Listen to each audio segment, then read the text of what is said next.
Well, and I could link it, by the way, to marketing. So the Dove and so on. If I have wrinkly skin, I'd like to believe that there is no such thing as an universal beauty standard. Yes. And in that sense, Dove has been incredibly successful because by peddling false hope, they've actually been able to tap into women's insecurities. And in a sense, that's good marketing, right? Did you see the cover of Cosmopolitan magazine that was widely criticized because they had a morbidly obese woman on who was a like in a bikini plus size model? Yeah.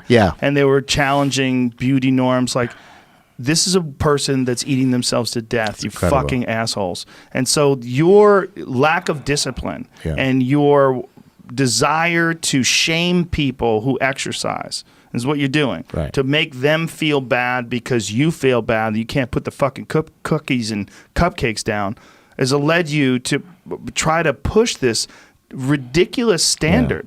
And one of the things, my point of view was, could you imagine if the cover of Men's Health had an enormous fat guy with his gut hanging over his belt, and people were saying the new standards of attractiveness for men have been changed by Mike, who just drinks beer and eats cake.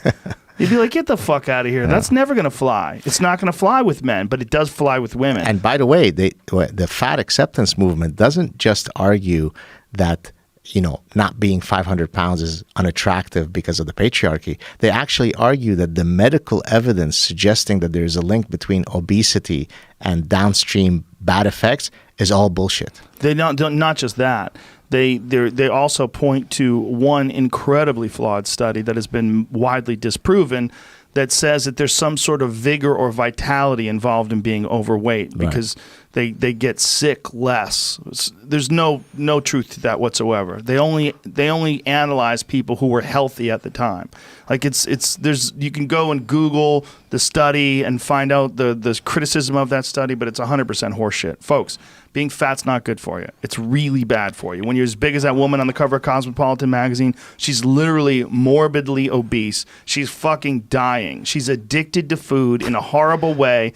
And to promote that and pretend that somehow or another this is okay and we're gonna show new standards of beauty. You go, you giant gelatinous bag of meat and tissue.